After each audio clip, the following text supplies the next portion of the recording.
Hi, good people. Hi, TIs. It's Sherry here. I'm here with part two, and I'm going to give you some free and valuable information that's going to help to benefit yourself as well as others if you listen to it. So, it's part two, and I am going to be talking about actually reviewing a movie that I seen.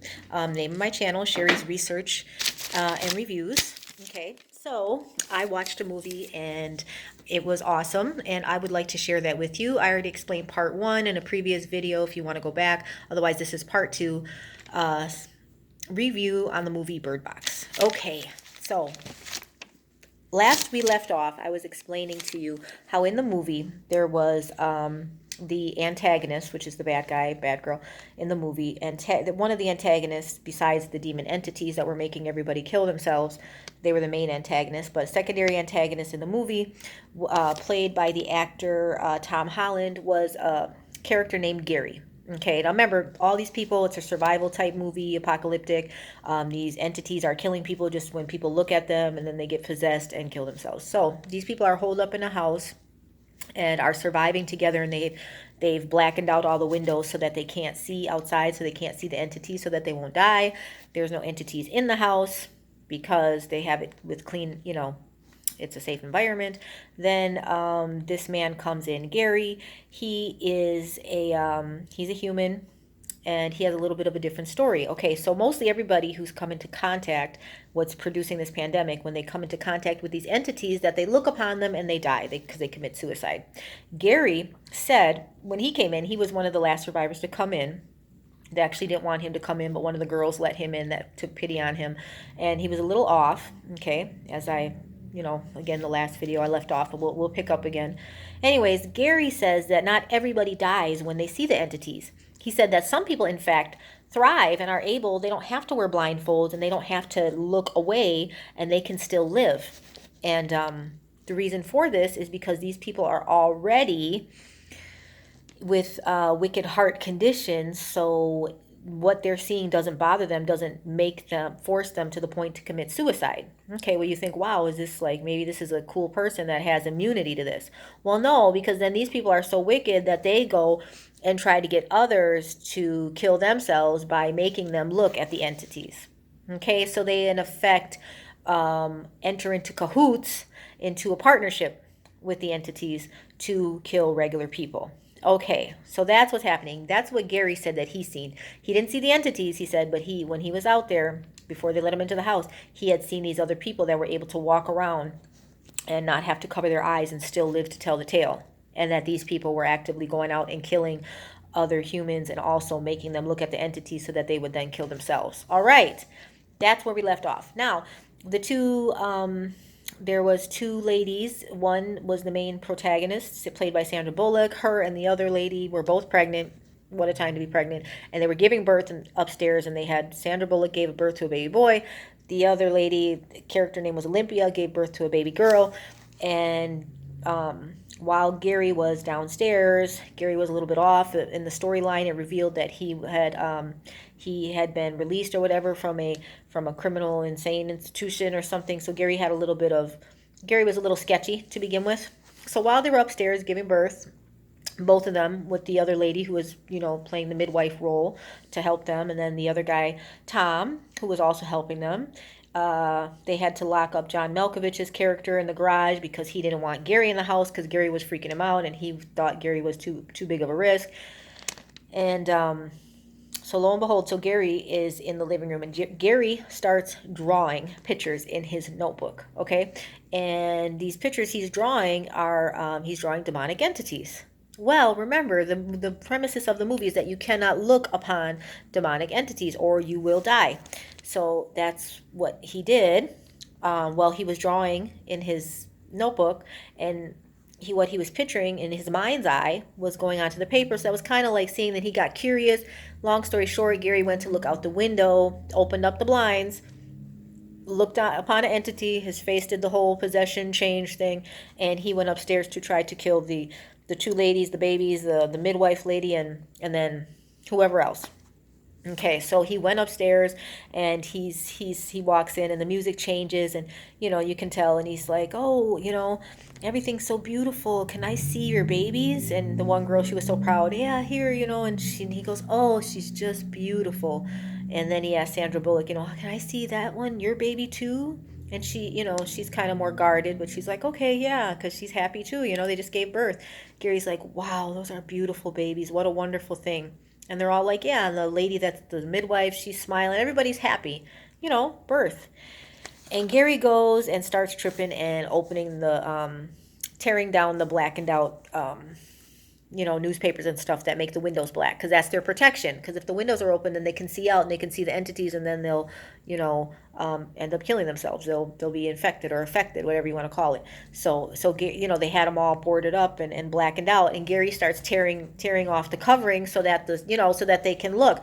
The one poor girl, the younger girl that just had the baby, she ended up looking on accident because it was sun, and she just, like whenever sun, either sun or sound or some type of visual or some type of sound comes up, the natural inclination is to look, and she did it. She didn't realize because she was holding the baby, and she just looked and seen an entity. Her eyes did that thing, and she was about to kill herself, and Sandra Bullock was screaming and pleading with her, just let me hold your baby, because she knew she was gonna kill herself, but she wanted to at least protect the baby. And she's like, "Come on, just let me hold her for a minute." And she finally was able to get the baby away from the girl. She kind of gave her to her. She kind of had to pull her from her.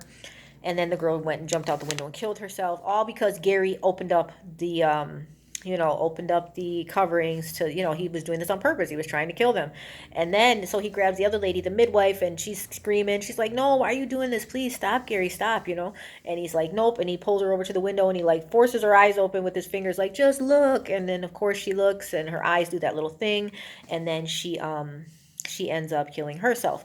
Then you have Sandra Bullock left. She's got the two screaming, crying babies with her, and she's saying, she's she's like pleading with Gary, "Don't do this, please." And he's trying to pull the blanket off her, and he's like, "You just got to see. It's so beautiful. Don't you want your babies to see? Don't keep this from them." He's really in an agitated, demonic influence state. Okay.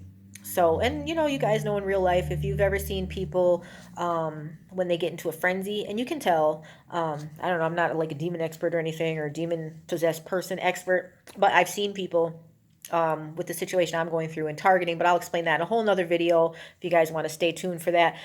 It's very much that demonic energy, that people can become influenced. You can tell, and it's just, they get real frantic, they have to do something right away. So anyway, the movie portrayed that well. The actor, he's in a frenzy. He wanted her and her babies. He wanted to kill them. He wanted them to look upon the thing that they weren't supposed to look on, and they were going to die.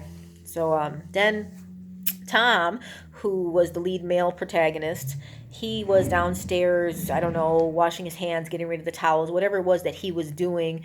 And he seen John Malkovich had been locked up in the garage where they put him, because remember, he was trying to kill Gary because he didn't feel comfortable with Gary. And he said, and John Malkovich is saying, "Gary, something's wrong with him. He put the birds in the refrigerator. You gotta, he's something's wrong. We got to stop him." And Tom opens up the refrigerator and he sees the birds and he's like, "Oh my goodness," right? And then he hears commotion upstairs. So he runs back upstairs. Oh yeah, and before that, I don't know if I mentioned this, but Gary, in order to kill John Malkovich, because John Malkovich is in the garage. He opens up the garage so that, there's no more protection. So John Malkovich doesn't want to look, so he sits and he's crouching in the corner, because God forbid you look, that's how you get killed, So so Tom's upstairs, or Gary was upstairs doing all what he was doing. Tom was downstairs, talks to John Malkovich, finds out what's happening, lets him back in, shuts the garage door, lets him back in, and runs back upstairs to to help the people. And only Sandra Bullock's left, her and the two babies. Gary runs past him, but he wanted to make sure that they were safe first before he went and chased Gary. John Malkovich was downstairs. Him and Gary start fighting. Gary gets the better of him, kills him with this. He tries to, he wants him to take him outside so he can look and be killed by the entities, but John Malkovich is like, and they're fighting, and he ends up stabbing him, and he goes, "The only sad part about this is that you never got to see." So very much focused on the seeing these evil entities. If you'd only see what the greatness that they have. Okay, so you understand the symbolism in that, right? We face that sometimes in our day-to-day lives. Okay, so this movie is very symbolic. So you understand that at this point in the plot, you realize that most people, when they look upon the entities, they get psychologically traumatized to the point where they kill themselves, right? And then other people actually survive through it, but they're not the better for it. They actually turn more wicked and are trying to get other people to kill themselves, or they kill them themselves, or get them to look at the entities. So, yeah. So there's two groups of people in this movie, okay? Which is kind of like real life, right? You got your good people who don't even want to look at bad things, and you got your wicked people who have no problem looking at it and getting others to look at it, okay, and or hurting them. And it doesn't have to be just physically. Obviously in this movie it's a horror movie, but this can happen symbolically. Okay, remember I said letting people into your field of vision, into your into your mind space, right? By interacting with them, into your heart, into your your literal environment, your house, your car, whatever, letting these people in to have their influence. Because if they have also demonic influence in their lives, you know, and sometimes people have and don't even know. They won't even be able to tell you. Yeah, I have some demonic harassment, and by extension, that could transfer over to you. You see, this is all, so it's very much symbolic movie, and this is very much stresses the importance of keeping boundaries and not letting dangerous people into your headspace and or physical space. Okay, head, emotional or physical. Okay, so Tom runs back downstairs. Gary's still in a frenzy, and Tom gets the better of him and ends up killing Gary. Okay, da da da da da. Fast forward about 5 years later. Tom and Sandra Bullock are a couple now, and they're living with the two kids that are now like 5 years old. One, she never named them. She calls them boy and girl, just because in case they died, she didn't want to. She didn't want, to be more connected with them. So they're named boy and girl. Excuse me here. And yeah, and so what ends up happening, they're living, they're surviving, they have to go on their missions, they found out ways to make it easier, they still live in the house, and then they can go out and get supplies, but they have to be blindfolded when they do it. So when you see the trailer, you'll see Sandra Bullock blindfolded with the two kids, boy and girl blindfolded. So anyways, but at this point, her and her boyfriend's husband, whatever, are living together and surviving. They haven't found any other survivors, but they do find out, they get a call on the radio, okay, through their walkie-talkie system, that there is a sanctuary that they can go to. So, just like zombie movies. I think I Am Legend was like that too. So they're like, wow, okay, maybe we can look forward to this. And so they're on one of the supplies. Sandra Bullock runs into there's the people that can see, right? The ones that can see the demons, but that don't die from them, but try to get other people to, they either kill the other people or try to get them to kill themselves by making them look upon the entities. So, so Sandra Bullock runs into them, she's in the house and she can hear them outside, and they're like, we're going to come get you, da da da da da. And she escapes barely back home, and she's telling her husband, hey, this is what happened. And he said, wow, he said, they're coming for us, we better be careful. And then lo and behold, they must have had followed her home, and they're banging on the door, and they're like, we're going to bring you out. Why don't you guys want to see? Take off your blindfolds, basically, letting them know they're going to kill them. So, this point in the movie, the husband realizes Sandra, they're not, he's going to distract because there's a group of like 5 of these other people outside. And he's like, we can't both get away. They're going to follow us and they could overtake all of us. He said, why don't you run away? I'll distract them and you can run to safety. But that meant that he might die. And Sandra Bullock said, no, I can't do that. I can't leave you. We got to go together. He said, no, just let me do this. You can make it if you let me distract them. So Sandra Bullock leaves out the back door. He goes out the front door. Now remember, he's blindfolded. This is this movie. They're not, because they're the wicked people that can still, they can still see. Nothing's happening, and because they're already wicked. So nothing they can look upon will hurt them, in that sense. And he's like, what do you want? We don't want any problems. They're like, we just want you to see. Come on, take off your blindfold. And the one girl or guy has like a little stick with a hook on it to try to lift up his blindfold. I remember he was in the military though, and he's got his, his pistol or whatnot, his firearm. And so he shoots, and he kills 1 or 2 of them. And then they start attacking him, and or they get, try to attack him. And Sandra Bullock and the kids are running out the back door. They he Anyways, the one guy says, oh, there's the woman and the children running away, let's go after them. And that's when the guy knew, he wouldn't risk it.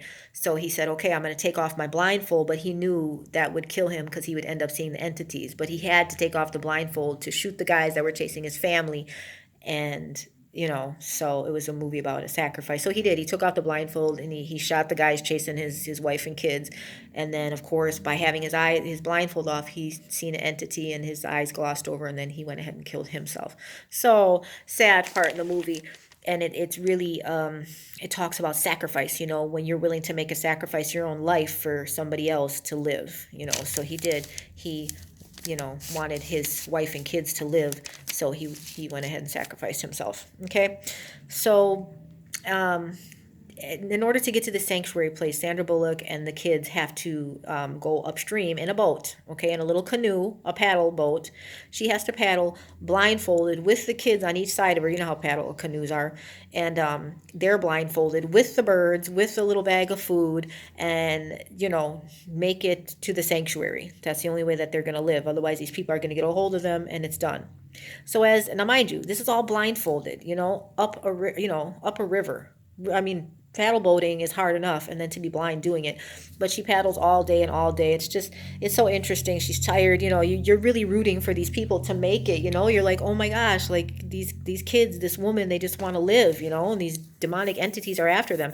Then they meet a guy upstream. He's one of those that doesn't have to wear a blindfold. Very scary. And he's telling them, hey, it's okay to take off your blindfold. And she's telling her kids, do not take off your blindfolds. Obviously, he's one of those, she knows that he's trying to get them to hurt them. And so then he comes out to the boat because they're not very deep in yet. This happens quickly, and it's just a river, so you can wade out there.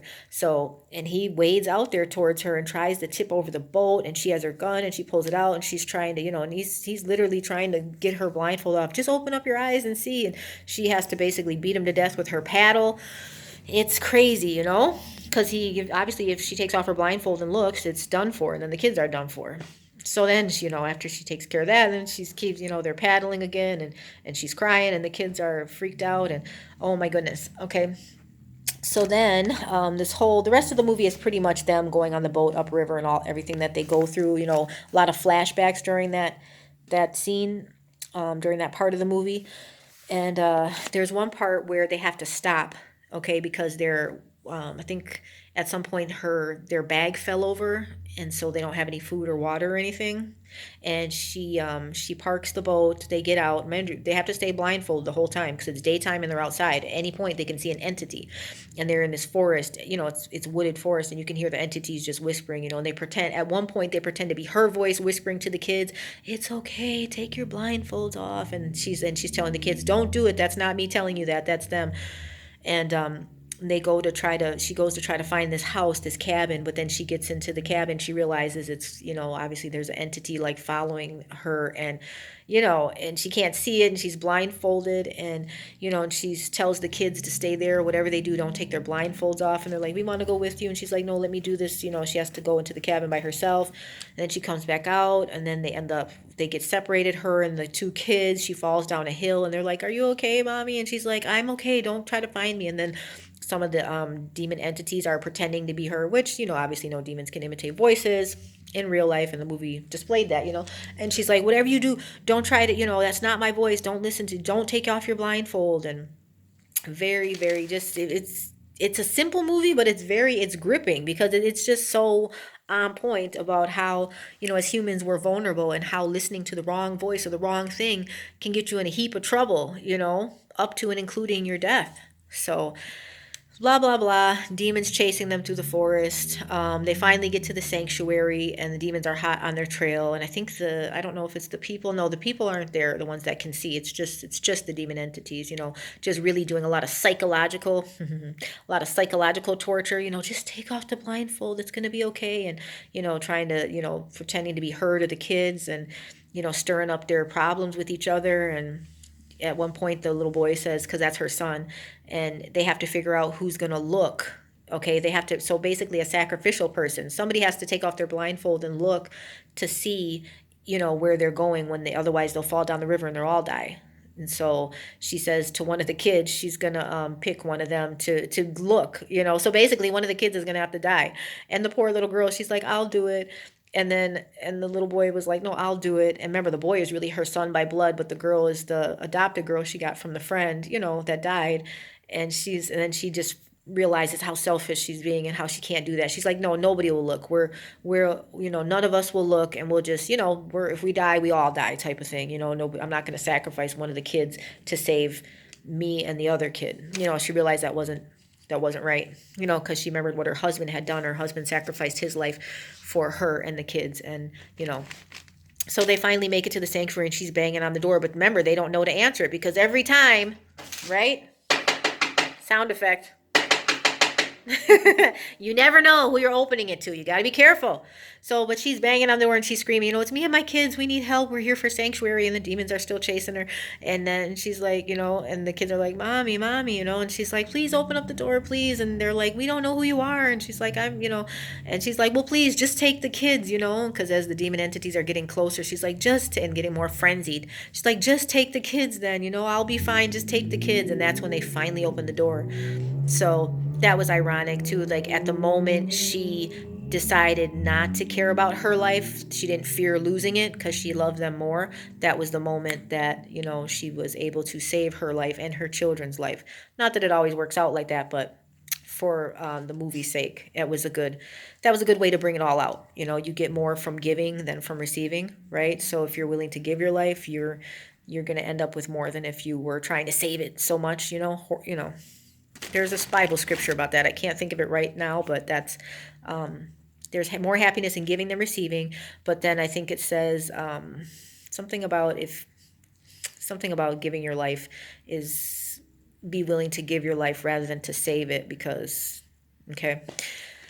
But I digress. So that was the movie, okay? Birdbox. Main protagonist, Sandra Bullock, lots of good cast, other characters. That guy Trevante Rhodes, he does such a good job. You end up liking him in the movie because he's such a nice guy, and just he adds like a really calming, stable balance to the movie. Yeah, and you guys understand the spirit realm. That's what this is about. It's a movie about demons, and it really does mimic real life, I know what I was going to tell you guys about. The marshmallow. The whole premises of not looking, upon evil. I want to tell you guys about this little experiment. We got a little bit of time. There was an experiment done with kindergartners years ago, and they ended up following these kindergartners throughout their whole lives until they were in their 30s and 40s, through marriages and dating and all that. They were testing these children with marshmallows. They each gave them one marshmallow on their desks, okay? Then the researchers left out of the room. But they told them before they left, they said, if you can wait 20 minutes, which to a 5-year-old is a long time. If you can wait 20 minutes, we'll come back and we'll give you another marshmallow, maybe even 2 or 3 marshmallows. But you can't eat this marshmallow. You got to wait. They were testing self-control, okay? So they left out of the room. They had the cameras rolling. They wanted to see what the kids would do.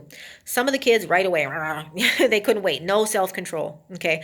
And then there were some other kids that were able to wait and not eat their marshmallow. And what they found out with these kids was that they didn't even look at the marshmallow. The marshmallow, if it was in front of them, they kind of moved it to the side. So it wouldn't even be, right? See no evil, hear no evil, speak no evil. Right? And then they were able to refrain and practice self-control.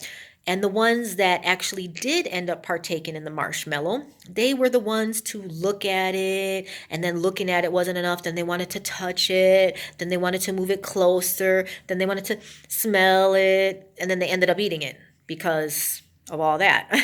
They followed these people throughout their lives, and they found out that the ones with self-control ended up having more successful marriages, jobs, because they were able to use those same skill sets of self-control. They were able to resist infidelity. They were able to, maintain their lifestyles, their weight, their jobs. They were able to not speak when it, if they wanted to, you know what I mean? Self-control. It's like the crux of positive human behavior. So marshmallow test. And again, I bring this up because that was one point that stuck out to me. So for the kids that were able to practice self-control, they didn't even look at the marshmallow. You get it? So the movie, it's basically saying whatever is in your eyesight, your line of vision, is what you will focus on. Okay? So the fact that this movie brings it out, I thought that was quite fascinating. All right? So that was it. I think this was a decent movie. I think it's worth seeing. I think it has a good takeaway message. Only thing about faith, they found the sanctuary at the end. Oh, and guess what the sanctuary was? It was for blind people. In the book, though, the normal people had to gouge out their eyes so that they couldn't see anymore. But that's the book. The only bad point I think in this movie, with all horror movies, of course, they do not bring glory to the true God, and they don't mention how the true God fixes things. So that was the only part that I think that they could have talked about and would have made it. But of course it's a movie, so usually they're not going to do that because they don't want to mix religion with movies, but they kind of are if they're talking about demons, because that's right, part of religion. It's the bad part of religion, but it's part of it, right? Whatever you want to call religion. The fact that we live in